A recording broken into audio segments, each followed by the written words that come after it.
Olá pessoal, bom dia, vocês de São Paulo, vocês do Brasil inteiro que nos assistem via internet, é um prazer estar com vocês. E hoje nós vamos continuar a nossa preparação no curso extensivo para as provas de residência. Nós temos hoje um tema que é um tema bastante importante, que são os sangramentos, as hemorragias do primeiro trimestre, as hemorragias da primeira metade da gestação. Quando falei para vocês a respeito das síndromes hipertensivas da gestação no começo do nosso curso, eu lembro de ter dito a vocês que no nosso país as 3 principais causas de mortalidade materna eram, na ordem, as síndromes hipertensivas, os sangramentos e as infecções. E eu disse que por conta desta ordem de importância, de ordem de mortalidade, eram os 3 temas mais importantes da patologia obstétrica. Nós conversamos numa outra oportunidade sobre as síndromes hipertensivas. Na aula passada, se vocês se lembram, nós falamos a respeito das hemorragias puerperais, nós falamos a respeito das infecções puerperais, que fazem parte dessas causas de mortalidade materna, e hoje nós vamos falar a respeito das hemorragias de primeiro trimestre, que também fazem parte dessa tríade de mortalidade materna, e nós vamos falar sobre abortamento infectado, que também faz parte das infecções que podem levar à morte materna, tá bom? Então, se vocês prestarem atenção, nós estamos falando nestas aulas a respeito de causas importantes de mortalidade materna e, portanto, causas muito importantes, temas muito importantes que são frequentemente abordados em provas de residência, tá? Então, aquilo que nós conversamos no sábado passado, que era diretamente relacionado ao parto, eu falei que dentro da obstetrícia normal, né, dentro da fisiologia obstétrica, o parto, o mecanismo de parto, os períodos clínicos do parto eram muito importantes por se tratar daquilo que o obstetra faz, que é prestar assistência ao parto, e também as complicações do puerpério, as hemorragias e as infecções puerperais. E agora falando a respeito das hemorragias de primeira metade e das complicações, as infecções pós-abortamento, nós estamos fechando cada vez mais as possibilidades das complicações que levam à mortalidade materna, completando aquilo que eu conversei com vocês no começo do nosso curso, que são as 3 principais causas de mortalidade materna no nosso país, que o examinador sempre leva em consideração na hora de fazer as suas questões, tá? Se é uma prova que tem um maior número de questões, então, uma prova-teste, que são 10 questões, certamente vai haver questões relacionadas a estes assuntos, tá? Se é uma prova com menos questões, né, uma prova com 2, 3 questões, muitas vezes questões dissertativas, se ele tem que escolher alguns dentre todos os temas obstétricos, os temas mais quentes, os temas mais prováveis, que em cada 3 anos, a cada 2 anos, acaba caindo questão, é a respeito destes temas, tá?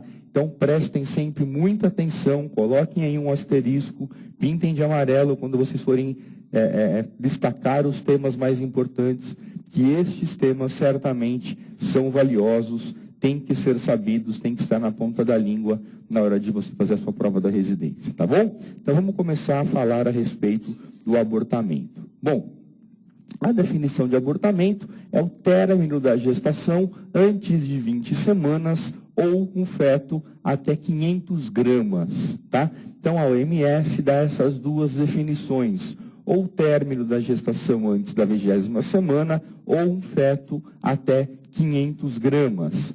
A sua incidência é cerca de 15 a 20% das gestações clínicas, ou seja, gestações que nós temos o diagnóstico, em que a paciente tinha o atraso menstrual, ela fez o teste de gravidez, ela fez o diagnóstico de gestação e ela chegou a um diagnóstico de abortamento. Tá? Ela foi ao médico, sabia que estava grávida e soube que abortou. Por que eu coloquei gravidez oculta e várias interrogações?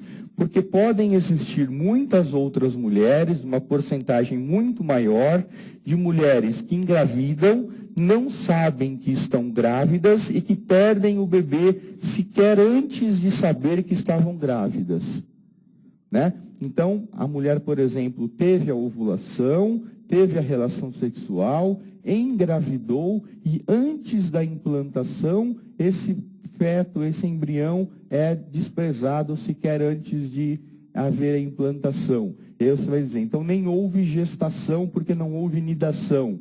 Concordo com você, alguns podem discordar, eu concordo que se não houve nidação, não houve gravidez. Tá? Mas tem outras situações em que houve a nidação, mas foi por período tão breve, por período tão curto, de 5, 6, 7 dias, em que mal deu tempo de ter atraso menstrual, às vezes 1, 2, 3 dias de atraso, e ela já perdeu, ela já sangra. E aí ela acha que aqueles 2, 3 dias de atraso menstrual, na verdade foi um atraso que ela teve porque a menstruação dela acaba sendo irregular, acaba atrasando mesmo 2, 3 dias no mês, e ela não faz teste de gravidez. E aquilo foi uma gravidez que evoluiu para um abortamento. Tá? Então, nós não sabemos exatamente qual é a incidência real do abortamento. Por que nós dizemos isso?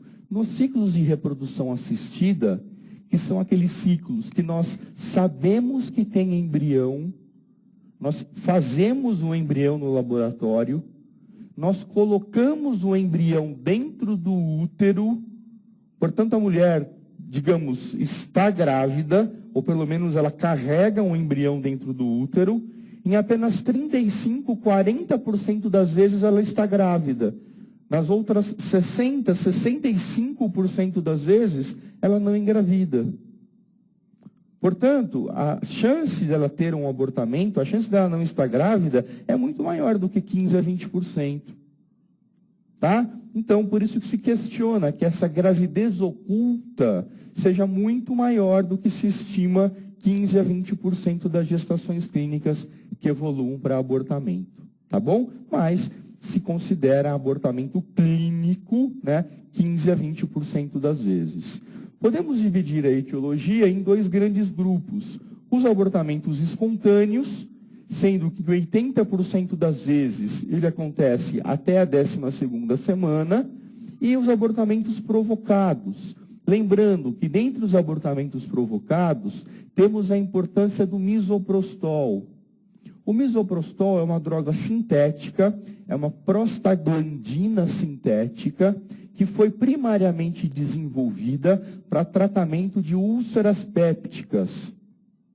E se observou com o passar do tempo que o misoprostol era uma droga abortiva, que mulheres que usavam o misoprostol para tratar úlceras pépticas acabavam abortando, e que era uma contraindicação, portanto, de mulheres grávidas usarem misoprostol. Tá? E aí se modificou o uso. Ao invés de se usar misoprostol para úlcera, passou-se a indicar misoprostol com uso obstétrico. Né? Hoje o misoprostol é uma droga de uso hospitalar, de uso obstétrico, quando você quer induzir o abortamento, no caso de um abortamento retido, no caso de um preparo de colo, no caso de um óbito fetal. Tá? E o que eu quero dizer para vocês é que o misoprostol, ele acabou levando a uma modificação do perfil epidemiológico do abortamento provocado. Como assim? Nós vamos falar na aula de hoje que a principal complicação do abortamento provocado é a infecção. Ainda hoje, muitas mulheres morrem no nosso país por abortamento provocado. Por 2 causas, basicamente. A primeira e mais importante é a infecção pós-abortamento provocado. Se cair na prova, qual a principal complicação de abortamento provocado? A principal complicação é a infecção, é o abortamento infectado. A segunda principal complicação é o sangramento, são as hemorragias pós-abortamento infectado. Mas a primeira, sem dúvida, são as infecções. Tá certo? E o misoprostol, na verdade, ele diminuiu a incidência de infecção pós-abortamento infectado. Como assim ele diminuiu?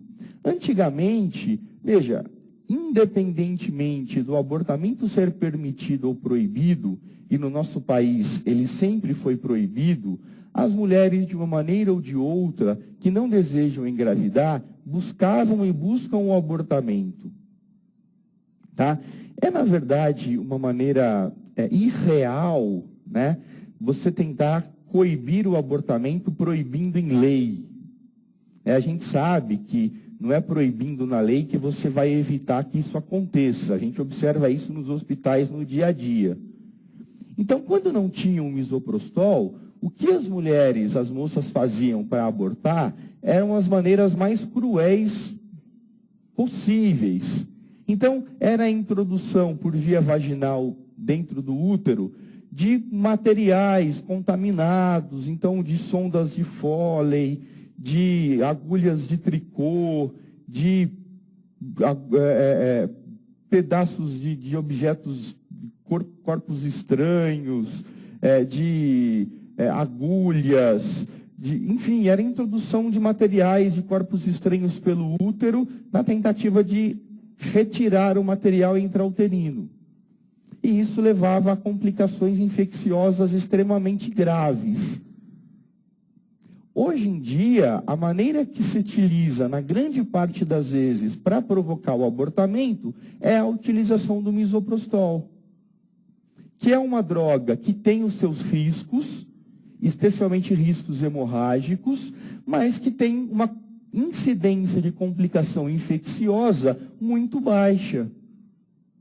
Então, se cair uma pergunta, já caiu essa pergunta, referente à mudança epidemiológica da era misoprostol, o que mudou com o aparecimento do misoprostol no mercado, do ponto de vista epidemiológico do abortamento, é isso. Diminuíram as complicações relacionadas à infecção. O aparecimento do misoprostol no mercado diminuiu a incidência de infecções relacionadas à prática, à busca do abortamento clandestino. Tudo bem? Então, teve essa mudança importante na epidemiologia, na história natural do abortamento provocado pelo aparecimento da droga no mercado. Tá bom? Bom, existem dentro dos abortamentos espontâneos os abortamentos de causa fetal e os abortamentos de causa materna. Podemos dividir em dois grandes grupos. Os abortamentos ainda podem ser divididos em aqueles que acontecem no período embrionário, que são a fase muito inicial, até 8 semanas, mais ou menos, 8, 10 semanas, e aqueles que acontecem um pouco mais tardiamente, no período fetal, um período um pouco mais tardio. Então, no período embrionário, no período mais precoce, tá? o concepto mais pequeno, menor, mais jovem, né?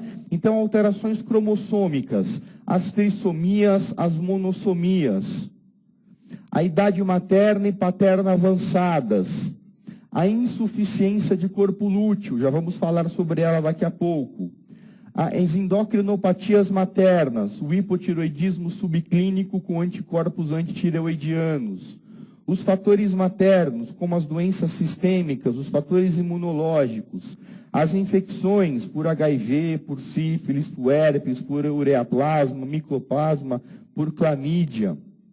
Os fatores imunológicos, como a síndrome do anticorpo antifosfolípide, a presença de DIU, o tabagismo, né?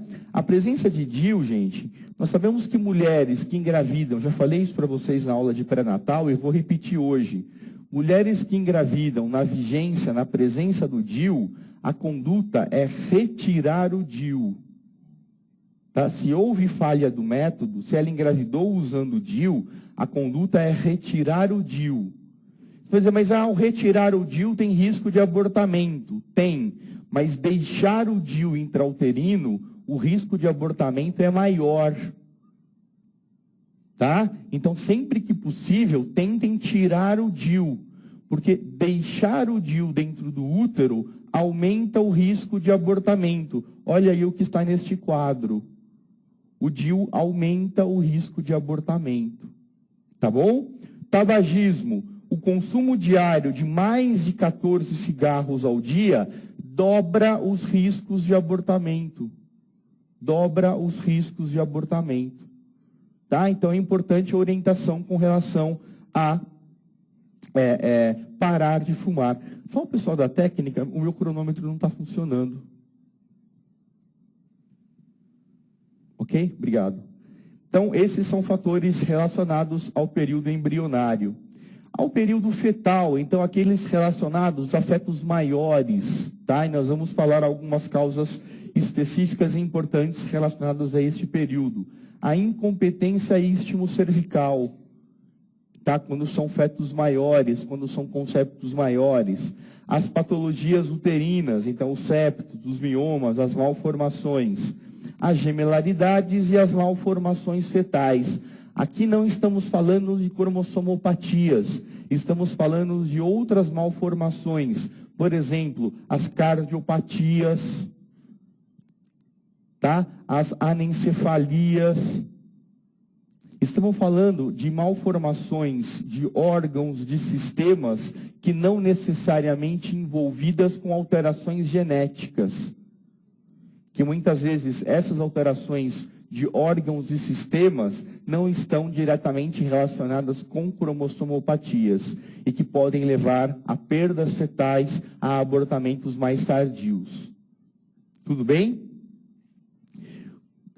Quando eu faço a diferença entre causas maternas e fetais, e não entre períodos precoces e tardios, a minha classificação ficaria mais ou menos assim. Causas fetais.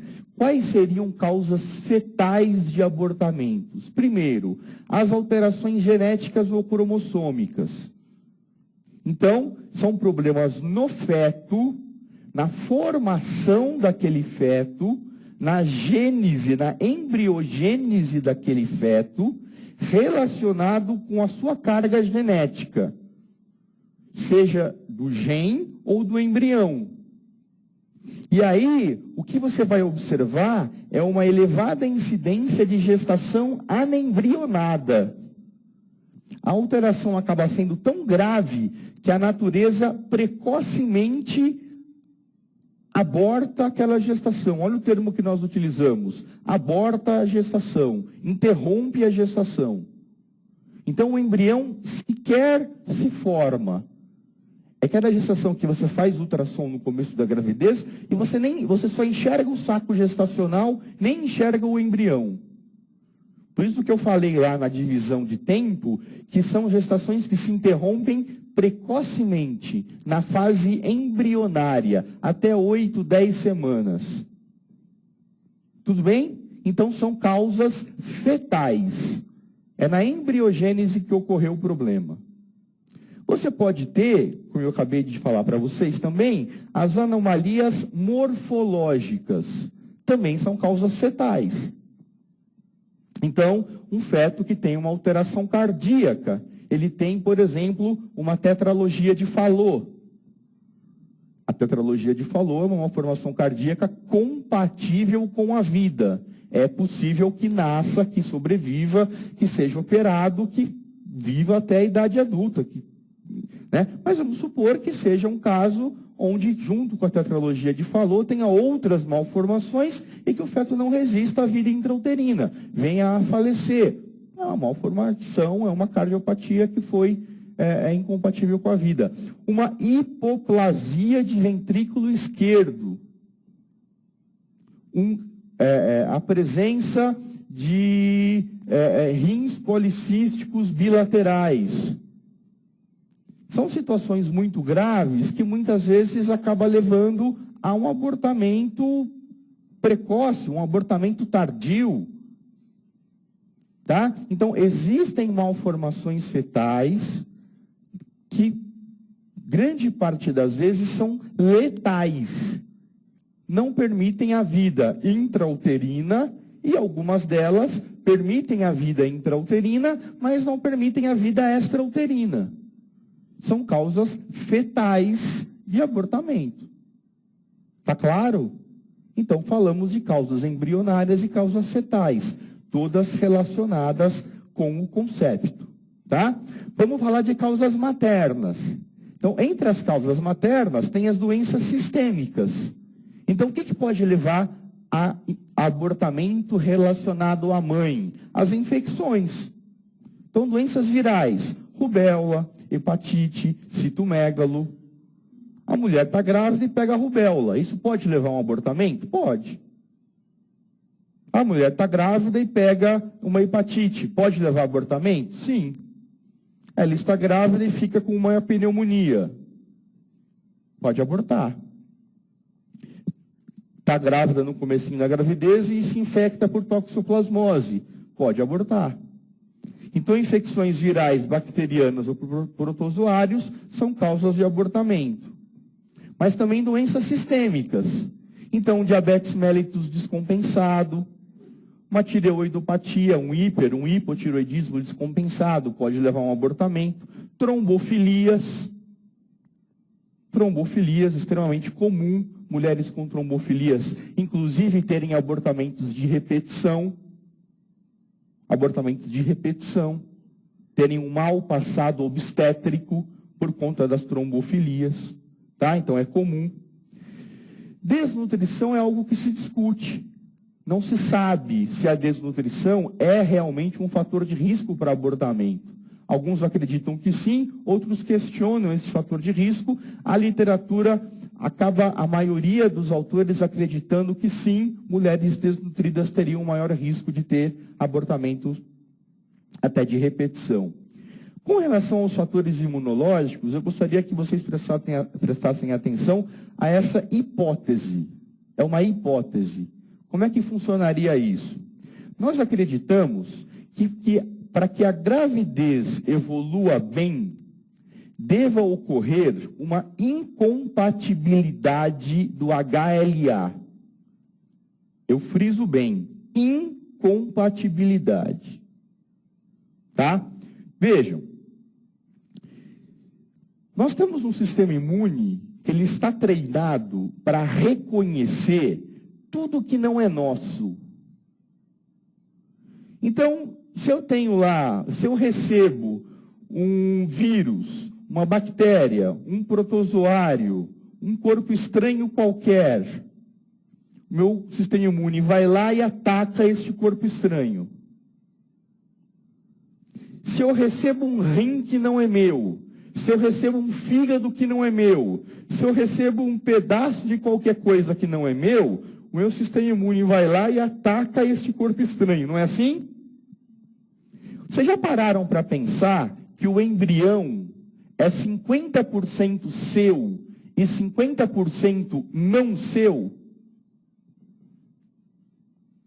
50% é do pai da criança. 50% é de geneticamente estranho à mãe do embrião. Então, teoricamente, o sistema imune deveria atacar aquele corpo estranho, porque ele é 50% estranho. Por que isso não acontece? Nós acreditamos que seja, entre outras coisas, por uma ação da progesterona, que a progesterona deixa o sistema imune da mulher meio tonto, meio enebriado, e as coisas acontecem bem e a gravidez evolui adequadamente. E para que isso aconteça, deve ocorrer uma incompatibilidade de HLA entre a mãe e o pai da criança.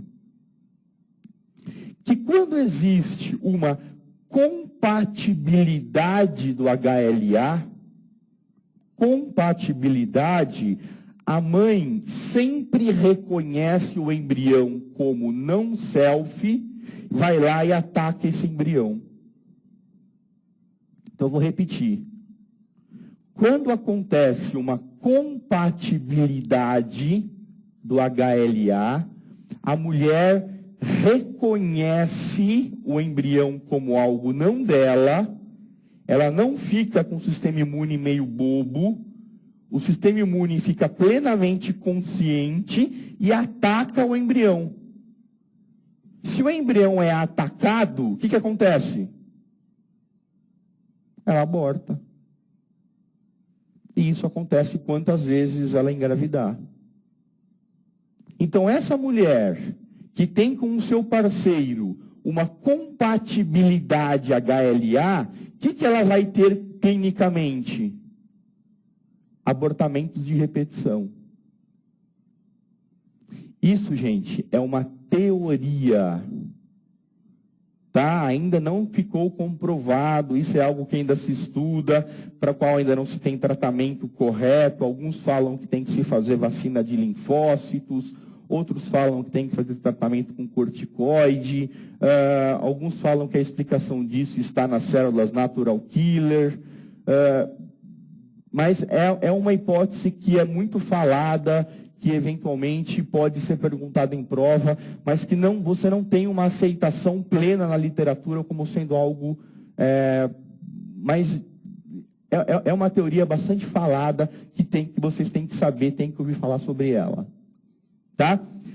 E vejam, quem é que mais tem compatibilidade de HLA? Pessoas parentes entre si, familiares entre si, ou pessoas desconhecidas? Familiares entre si. Então, a natureza tende a repelir casamentos entre familiares, não é assim? Não tem essa história de tentar prevenir as doenças genéticas, de prevenir, não tem essa história? De você tentar aumentar a diversidade genética? Então, seria uma explicação, né? O ideal seria que você tenha maior diversidade, estaria protegendo a incompatibilidade, né? A união entre pessoas diversas, não entre pessoas da mesma carga genética. Daí, mais uma explicação que seria a favor dessa teoria. Tudo bem? Então, os fatores imunológicos estariam relacionados à incompatibilidade e à compatibilidade do HLA. Bom, quando nós falamos de abortamentos de repetição, nós estamos falando de 3 ou mais abortamentos. Isso é o que nós chamamos de abortamento habitual. A principal causa de abortamento habitual precoce é a insuficiência de corpo lúteo. A insuficiência de corpo lúteo, como o próprio nome diz, é a incapacidade do corpo lúteo em produzir progesterona, tá? Que é a função precípua do corpo lúteo. Vamos lembrar uma coisa.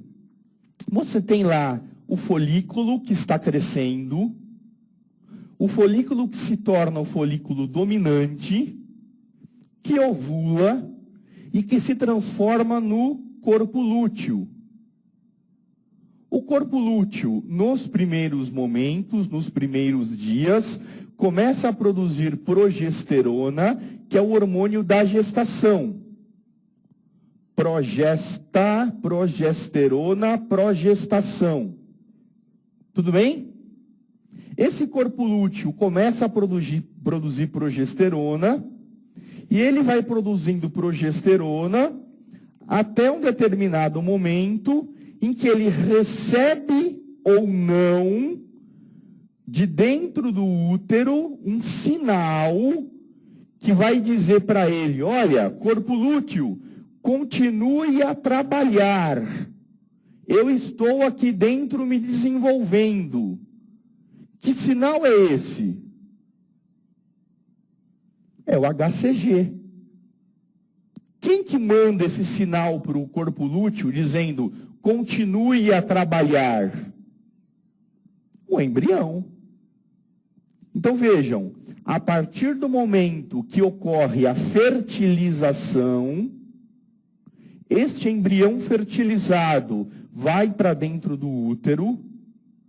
Dentro do útero ele nida, ele começa a produzir HCG, e este HCG chega até o corpo lúteo e sinaliza para ele: olha, corpo lúteo, você vai continuar a produzir progesterona, porque aqui tem um embrião se desenvolvendo. E o corpo lúteo continua a produzir progesterona até a 8ª, 10ª semana de gestação. Então, a manutenção do corpo lúteo é dada pelo feedback do HCG. Se não há gestação, se não houve fecundação, com 10 dias pós-ovulação, ele não recebe este sinal, ele não tem feedback por parte do HCG, ele entra em atrofia. Ele entra em atrofia, caem os níveis de progesterona, a mulher em poucos dias menstrua. Tudo bem? Por que eu disse que quando ele continua a funcionar, ele funciona até 8, 10 semanas? O que acontece depois de 8, 10 semanas? A placenta começa a produzir o hormônio. Tá? Isso é uma mulher normal.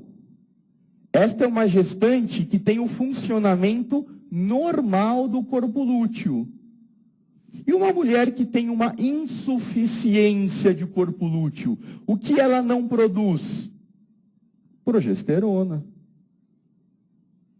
Portanto, qual que é o tratamento de uma mulher com insuficiência de corpo lúteo? Progesterona. Tá? Como é que eu faço o diagnóstico de insuficiência de corpo lúteo? É mais complicado. Tá? É difícil eu dosar progesterona, porque a variabilidade, né, a concentração de progesterona no começo da gravidez, ela é muito alta. Então, eu não consigo dizer exatamente, pela uma dosagem sérica da progesterona, se ela está adequada ou não. Então, o meu diagnóstico de insuficiência de corpo lúteo acaba sendo um diagnóstico de exclusão. Tá? Eu excluo todos os outros diagnósticos de abortamento de repetição. Não sobrou nada, eu acabo utilizando, eu acabo aceitando que seja a possibilidade de uma insuficiência de corpo lúteo. Vocês acham que a insuficiência de corpo lúteo é um abortamento habitual precoce ou tardio? Precoce? Nós falamos que com 8 semanas a placenta já assume a produção hormonal. Então, quando tem que haver a perda, ela ocorre até quando? Até 8 semanas. Porque depois disso, não é mais corpo lúteo, é a placenta que assume a perda, que assume a produção de progesterona. Tudo bem? Então, é uma perda precoce até 8 semanas. Tá? E aí eu vou suplementar progesterona geralmente por via vaginal, de 200 a 400 miligramas ao dia. Geralmente 200 miligramas é o suficiente, uma vez via vaginal até 8 semanas. Com 8 semanas eu posso suspender, acreditando que a placenta já vai assumir o papel de produção da progesterona ao longo da gestação. Tudo bem, gente? Bom, as alterações morfológicas de trato genital. Então, as malformações uterinas, os septos, os úteros de Delfos, né, são frequentemente responsáveis por abortamentos de repetição. Aquilo que der para ser corrigido, eu corrijo. Então, se é um septo que dá para ser ressecado, eu resseco. Se é um útero de Delfo, não dá para eu corrigir.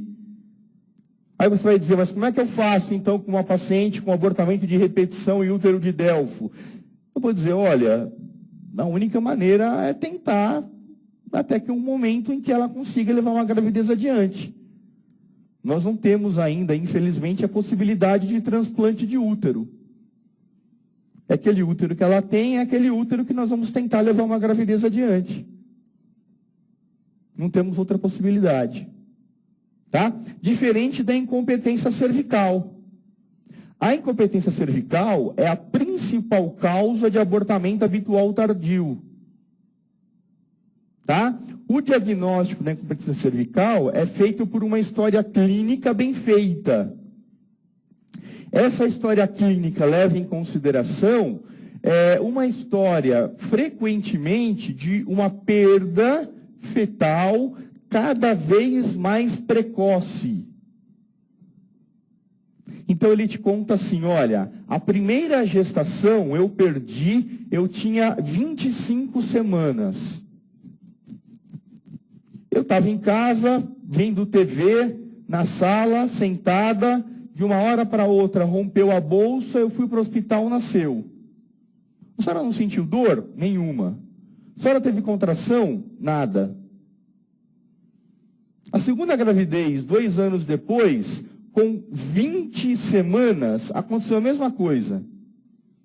Não sentia nada, não tinha cólica, não tinha dor, não tinha contração, rompeu bolsa, nasceu. Terceira gravidez, com 15 semanas, aconteceu a mesma coisa. Percebe? Cada vez mais precoce. Essa é a história típica. Então, além de ser cada vez mais precoce, ela conta que o nascimento aconteceu de forma indolor. Ela não tem contração. O útero abre, o colo dilata, não é porque ela tem contração. É porque esse colo é incompetente. Esse colo é incapaz de aguentar o peso do feto. A função do colo uterino é aguentar o peso do feto. É segurar o feto dentro do útero. Tá certo? Conforme esse feto vai crescendo, se esse colo é incompetente, uma hora ele abre. Quando que esse colo tende a abrir? Quando isso acontece?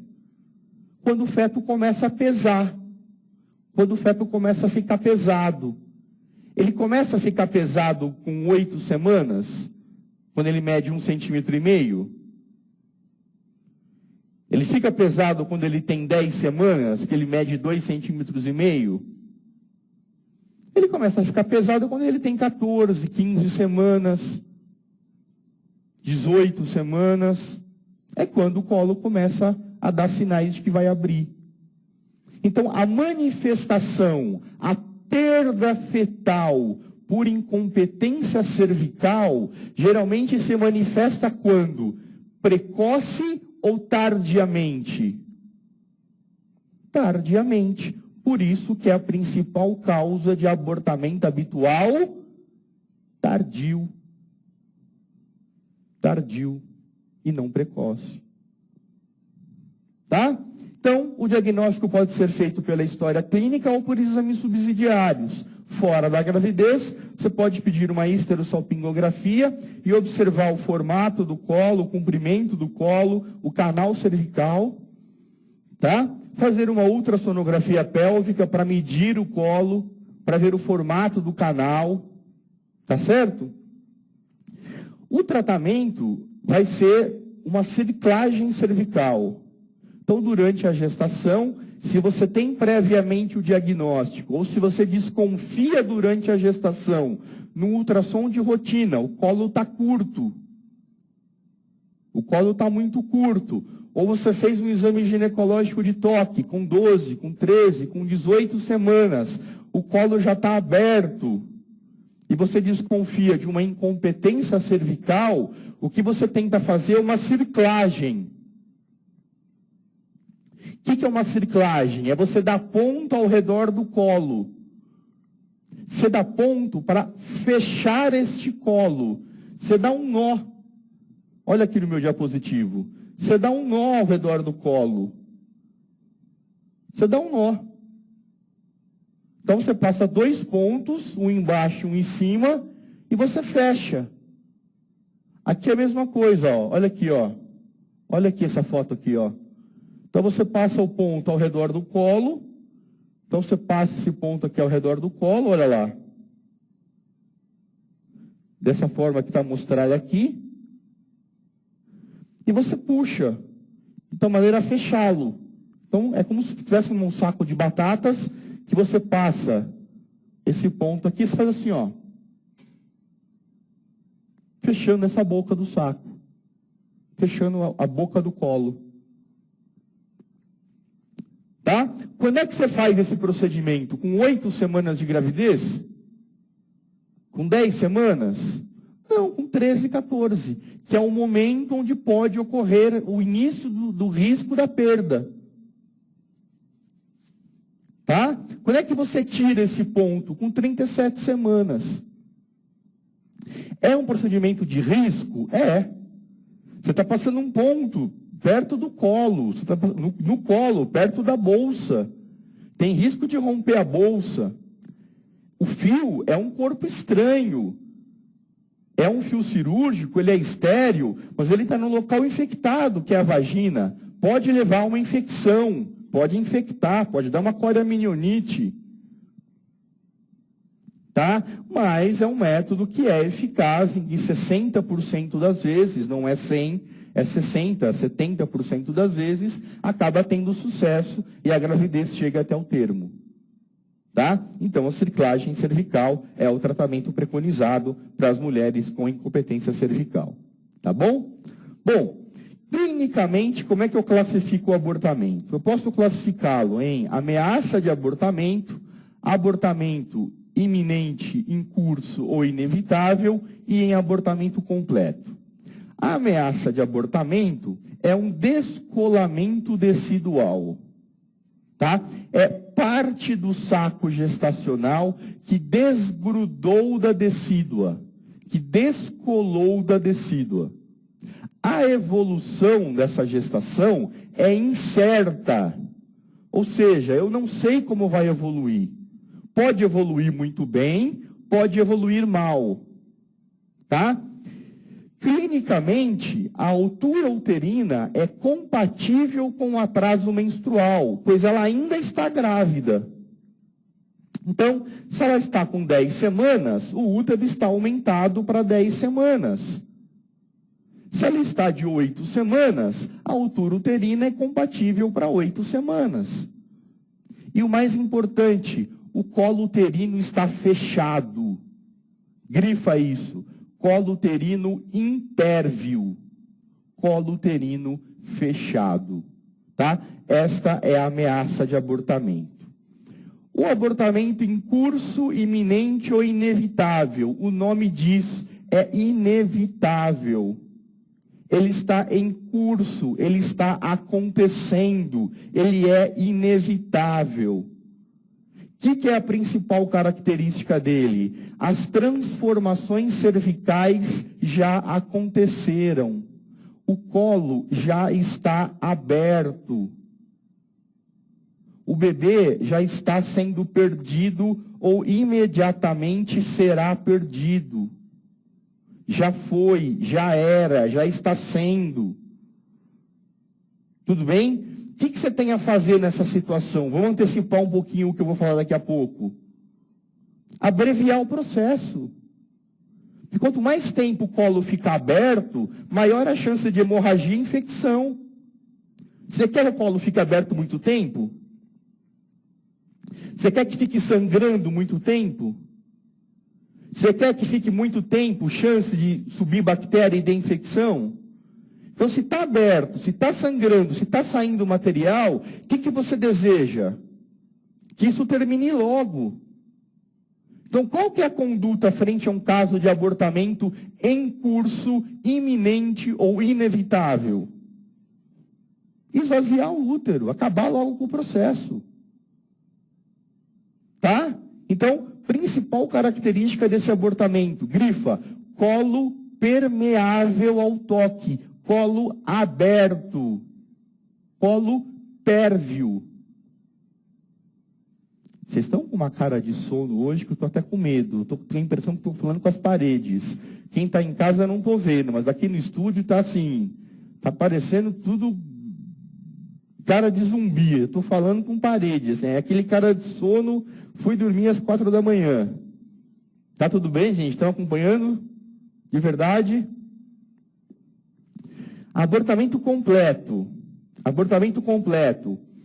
Eu chamo esse abortamento completo de ex-grávida. Ela não está mais grávida.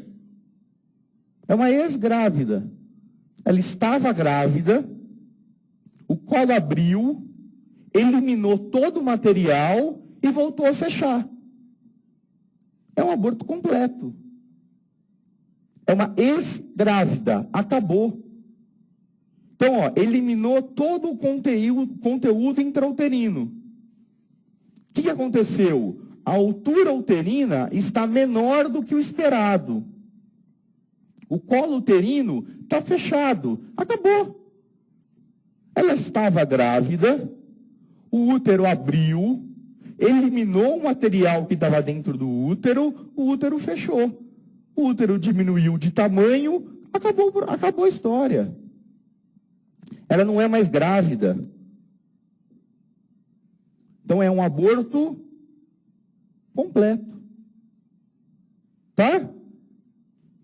Qual que é a diferença entre o aborto completo e a ameaça de abortamento, já que os dois o colo está fechado? É o tamanho do útero. No ameaça de abortamento, o útero está do tamanho esperado, porque a mulher ainda está grávida. Na ameaça de abortamento, está indo tudo bem. No aborto completo, o útero está pequeno, porque já eliminou tudo que tinha dentro do útero. Então, o útero está menor do que era o esperado. Claro, ela não está mais grávida. Então, você vai olhar no enunciado. Se ele te disser colo fechado, útero compatível com a idade gestacional, ou útero compatível com o esperado do atraso menstrual, bom, é uma ameaça de aborto. Se ele disser colo fechado, útero menor do que o esperado para a idade gestacional, útero de acordo com pequeno para aquilo que se esperava de idade gestacional para tempo de amenorreia, aborto completo. Tudo bem? Bom, o quadro clínico é um sangramento genital com dor abdominal e atraso menstrual numa paciente com idade reprodutiva.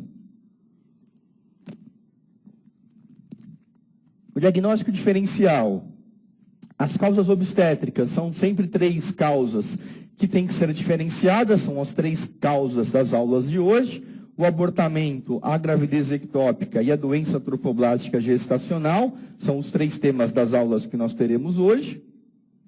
Causas ginecológicas, a moléstia pélvica inflamatória aguda, o mioma em parturição, trauma de colo, trauma de vagina, tumores de colo de útero, que são doenças que podem dar dor, podem dar sangramento vaginal. Então, portanto, são doenças que oferecem diagnósticos diferenciais para essas situações. O diagnóstico ele é baseado no exame físico geral, no exame físico ginecológico. Você vai examinar a paciente, você vai ver o estado geral da paciente, vai fazer o exame físico ginecológico. Vai avaliar tamanho do útero, vai avaliar condições do colo, vai avaliar a permeabilidade do colo, para você poder chegar às condições do diagnóstico. E você vai considerar os exames subsidiários. Quais são os mais importantes? O beta-HCG, a positividade e muitas vezes a quantificação, quanto está positivo, não apenas se é positivo ou se é negativo, a ultrassonografia pélvica, o hemograma e a tipagem sanguínea. Lembrando que pacientes RH negativo, isso é importante, não esqueçam para a prova, paciente RH negativo que não são sensibilizadas devem receber imunoglobulina anti-D em casos de abortamento. Então, eu repito, pacientes RH negativo não sensibilizadas devem receber imunoglobulina anti-D se tiverem um quadro de ameaça de abortamento ou de abortamento. Tá? O exame físico, conforme eu disse para vocês, se o colo estiver fechado, temos 2 possibilidades. Ou é uma ameaça de aborto ou um aborto completo. O que vai nos ajudar é o tamanho do útero. Se o útero estiver maior e adequado com relação ao esperado de idade gestacional, é ameaça de aborto. Se ele estiver menor do que o esperado, é aborto completo. Tá? E o colo, se ele estiver aberto, A única possibilidade é um aborto em curso ou um aborto inevitável, tá bom? Exames subsidiários. A ultrassonografia pélvica, eu quero que vocês guardem esses valores. De acordo com o Ministério da Saúde e com a Febrasgo, nós temos a seguinte ordem de enxergar as imagens dentro do ultrassom. Primeiro nós enxergamos o saco gestacional, depois nós enxergamos o embrião e depois nós enxergamos o batimento cardíaco. Tudo bem? Então vamos desenhar aqui para vocês. A primeira imagem que eu enxergo dentro do ultrassom, então estou fazendo ultrassom. Estou fazendo ultrassom. Tenho aqui esta imagem, tá? E a primeira imagem que eu vejo dentro do ultrassom, dentro do endométrio, na verdade, é a imagem do saco gestacional. Essa imagem aqui. Para que eu veja saco gestacional, qual que é o critério que eu utilizo para que eu veja saco gestacional? Tem um critério, tem um momento, um critério que eu diga, eu tenho que ver saco gestacional. Que momento é este? Quando o beta-HCG estiver maior que 2000. Então, sempre que beta-HCG estiver maior que 2000, eu tenho que enxergar saco gestacional. Se ele estiver em 800, eu faço ultrassom e não vejo saco gestacional. Tem alguma coisa errada? Não. Apenas está muito precoce. Vou dar um exemplo. Levei meu filho ao pediatra. Ele tem 3 meses de idade. Ele não fala. Tem alguma coisa errada? Não, ele simplesmente tem 3 meses de idade. Tudo bem? É a mesma coisa. Tem 800 de beta-HCG e não tem saco gestacional. Tem alguma coisa de errado? Não, ele é simplesmente muito novo. Então, lembra da história do meu filho que tem 3 meses de idade e não fala. Ok? Tem 2.500, tem 3 anos de idade, tem que falar. Tem que ter saco gestacional. Vi saco gestacional. Segunda imagem importante que eu tenho que ver, qual que é? É embrião. Para que eu veja embrião, qual que é o parâmetro? Diâmetro do saco gestacional. O diâmetro do saco gestacional tem que ser igual, diâmetro médio do saco gestacional, tem que ser igual ou maior a 18 milímetros. Então eu tenho que ver aqui embriãozinho.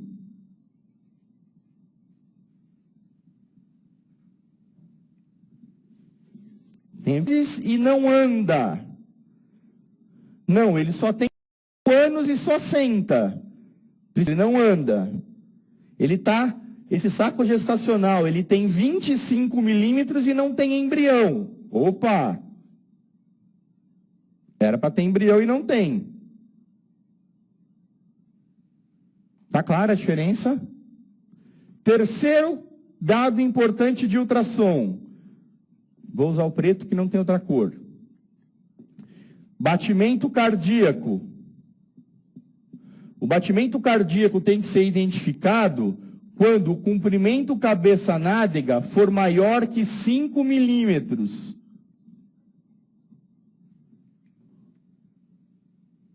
Então eu tenho aqui o embrião, e esse embrião aqui, ó, se ele for maior que 5, eu tenho que ter coração batendo.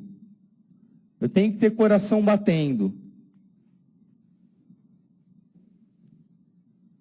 Então, pela terceira vez, eu vi o saco gestacional, eu vi embrião, só que o embrião tem 3 milímetros e não está batendo o coração. Preciso começar a chorar? Não. O que eu faço para essa mulher? Repito o exame em 10 dias. E aí, em 10 dias, esse embrião vai ter 8 milímetros, e em 8 milímetros, provavelmente, eu vou auscultar ou enxergar o coração batendo. Se com 8 milímetros o coração não estiver batendo, eu vou dizer, infelizmente, a gravidez da senhora não vai para frente. Tudo bem? Tá claro? Isso despenca em prova de residência. E 95% das pessoas erram essa questão. Mas despenca. E o que a pessoa erra disso aqui é uma sacanagem. Falando sério, do fundo do coração. Então, por favor, se não entendeu, pergunte que eu respondo quantas vezes for necessário. Tudo bem? Aborto retido. 3 situações confirmam o aborto retido. Ausência de batimento cardíaco fetal, embrião com CCN superior a 5, saco gestacional com mais de 18 milímetros e sem embrião, saco gestacional com mais de 8 milímetros sem vesícula vitelínica. Por quê? Porque nesse meio aqui, ó,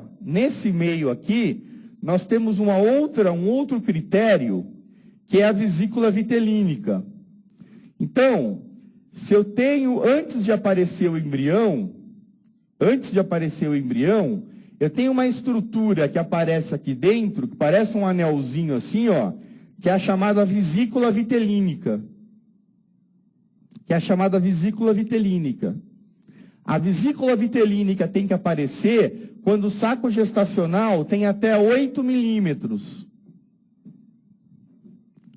Eu nunca vi isso aparecer em prova de residência. Olha que eu vejo provas de residência, mais de 20 provas há 10 anos.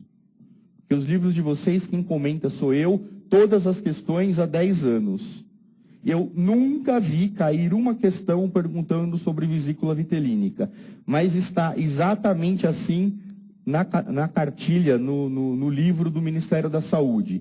Por isso que eu coloquei para vocês. Mas eu nunca vi uma questão perguntando sobre vesícula vitelínica. Mas está aí.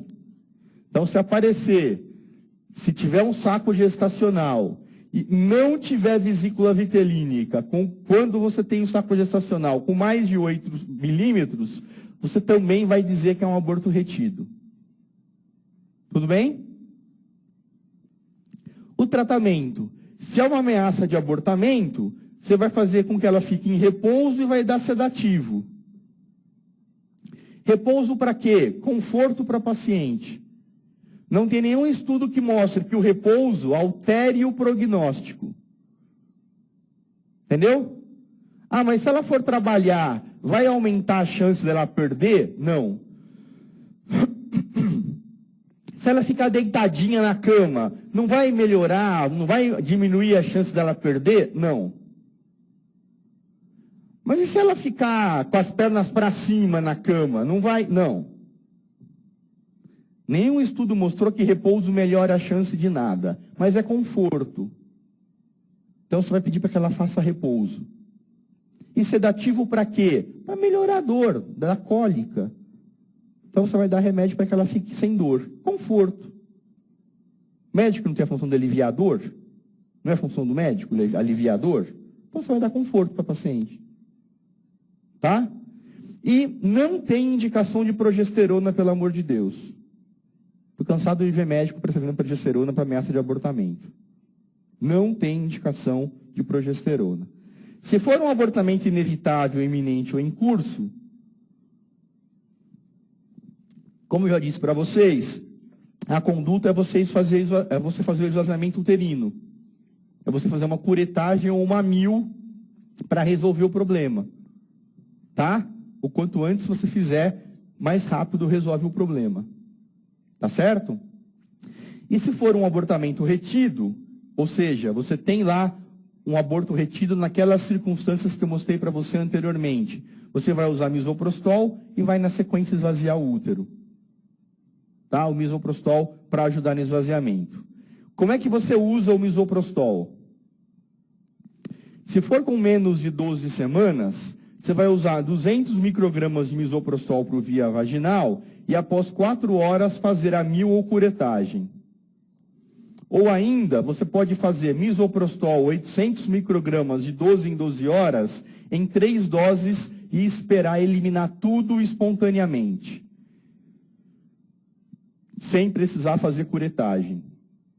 Em 85% das vezes, só isso é suficiente. Então, você pode usar uma dose de misoprostol por via vaginal e curetar após 4 horas, ou fazer 3 doses de 800 microgramas em até 85% das vezes, resolve sem curetagem. Preste atenção nisso. Se estiver entre 13 e 17 semanas, portanto, já com espículas ósseas, você vai fazer 200 microgramas de misoprostol via vaginal de 6 em 6 horas, 4 doses, e vai esperar eliminar sozinho. Não vai fazer curetagem, porque tem risco de perfurar o útero se fazer curetagem com feto dentro. Tá bom? Então, fetos grandes com espículas ósseas, você não vai fazer curetagem. Você vai esperar eliminar sozinho usando misoprostol. E se for entre 18 e 22 semanas, uma dose menor de misoprostol. 100 microgramas de misoprostol via vaginal de 6 em 6 horas até 4 doses. Se necessário, repetir após 24 horas da última dose.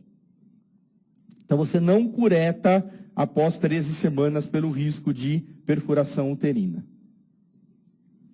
Tratamento.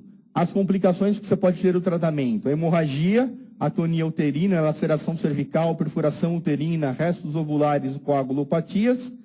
Você pode ter perfuração uterina pela curetagem ou pela mil, sinéquias uterinas por uma curetagem mais forte, que o R1 faça. Geralmente é R1 que faz esse procedimento, precisa segurar a mão dele para ele não ser muito afoito na hora de fazer a curetagem, e lesão de órgão adjacente.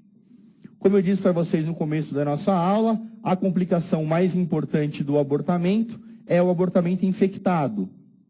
É a principal complicação advinda da manipulação uterina, que é o aborto provocado.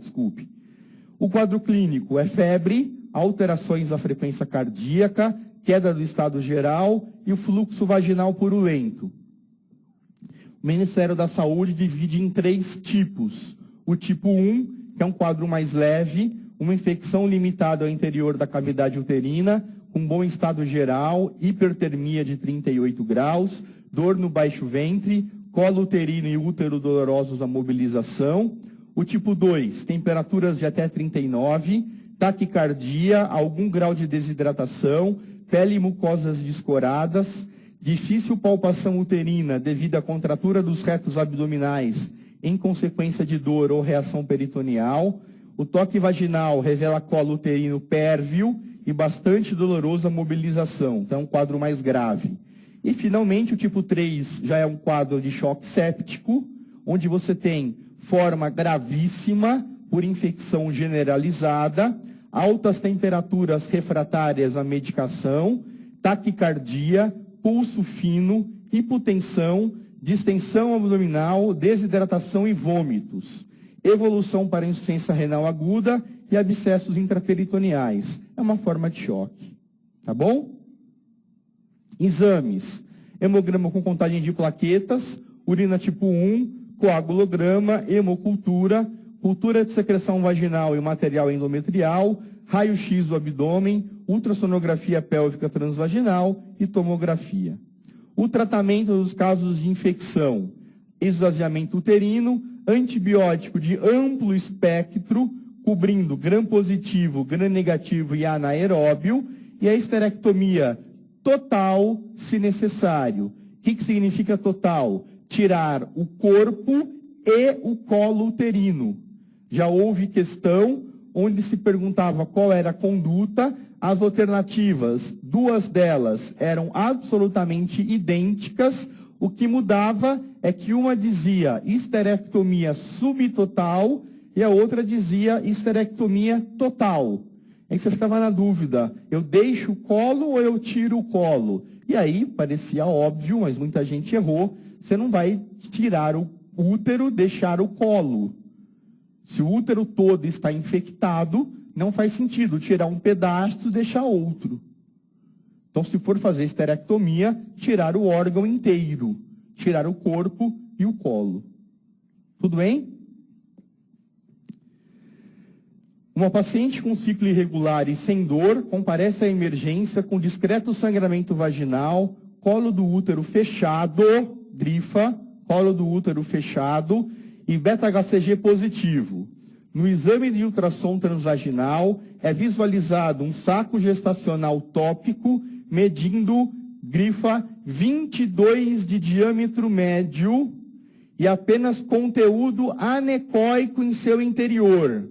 Apenas conteúdo anecoico em seu interior. Não tem embrião. Percebeu que não tem embrião? Assinale a alternativa correta que apresenta a conduta a ser seguida. Gente, qual que é o diagnóstico disso? É uma gestação embrionada. É um aborto retido. O que você faz no caso de um aborto retido? Você esvazia. Lembra que nós falamos? Qual que era a conduta frente a um aborto retido naquele slide que eu coloquei várias possibilidades? Se você tem menos de 12 semanas, você vai usar misoprostol e vai curetar, ou você vai usar 800 microgramas de 12 em 12 horas e vai tentar ver se expele espontaneamente, não era isso? Vamos achar a alternativa? Repetir o exame ultrassonográfico em 7 a 10 dias. Não vai resolver, né? Administrar progesterona vaginal e prescrever repouso relativo. O que ela tem é uma ameaça de aborto? E se fosse ameaça de aborto, eu prescreveria progesterona? Não. Não. Realizar dilatação do colo e curetagem. Eu falei em realizar dilatação do colo? Não falei, eu falei em misoprostol. D. Administrar misoprostol vaginal e aspiração manual intrauterina. É essa a resposta. Fica fácil, não fica? Uma gestante é atendida com queixa de sangramento vaginal. A idade gestacional de 10 semanas é determinada pela data da última menstruação. Então, 10 semanas. Ao toque, observam-se a presença dos sinais de Gudel e de Egar. Então, sinais gestacionais, certo? Presunção da gestação. E colo fechado. Grifa, colo fechado.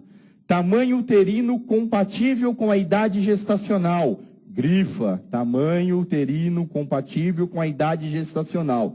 Qual é o diagnóstico? Ameaça de abortamento. A PA é de 10/8. Ó que baba, o que eles perguntam é justamente isso. O diagnóstico provável é, nem vamos olhar as alternativas. O diagnóstico provável é, procura as alternativas. Nem precisei olhar as outras. Gente, dá para errar uma questão dessa? Pelo amor de Deus. Pelo amor de Deus. Paciente de 20 anos, com menarca aos 11 anos e início da vida sexual aos 17. Em uso de anticoncepcional hormonal, vem ao ambulatório de ginecologia referindo sangramento uterino anormal. O último exame ginecológico ocorreu há 1 ano. Em vista do quadro, a conduta a ser seguida é... Então, olha, tem 20 anos, a menarca foi aos 11, tem vida sexual desde os 17.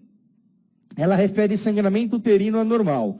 Toda paciente jovem com vida sexual ativa que tem sangramento genital anormal, primeiro exame a ser realizado qual é? Beta-HCG. Portanto, solicitar HCG para afastar a hipótese de gravidez. Vamos olhar as outras? Indicar ultrassonografia para mioma subseroso. Primeira hipótese é mioma. Mioma subseroso dá sangramento vaginal? Não, não é. Fazer colpocitologia oncótica assim que parar o sangramento para afastar a hipótese de HPV. HPV dá sangramento vaginal? Só se for aquele caso em que você tem um tumor vaginal, um tumor cervical, para ser HPV que dê sangramento vaginal. Senão, um HPV assintomático não dá sangramento, certo? Não é a primeira hipótese. Marcar histeroscopia ambulatorial com biópsia dirigida para afastar a hipótese de hiperplasia endometrial numa moça de 20 anos. Sem ultrassom. Não faz sentido, certo? Prescrever Premarin 20 miligramas intramuscular para evitar anemia, sem saber a causa do sangramento, sem saber hemograma, sem saber nada antes disso. Pelo amor de Deus, né? Alternativa B, sem dúvida nenhuma. Tá bom, gente? Era isso que eu tinha para discutir com vocês. Vamos dar 10 minutinhos de intervalo. Vou ver o que apareceu de dúvidas na hora da nossa aula. No retorno, eu esclareço as dúvidas e falo a respeito de gravidez ectópica. 10 minutinhos de intervalo, já vejo vocês na sequência.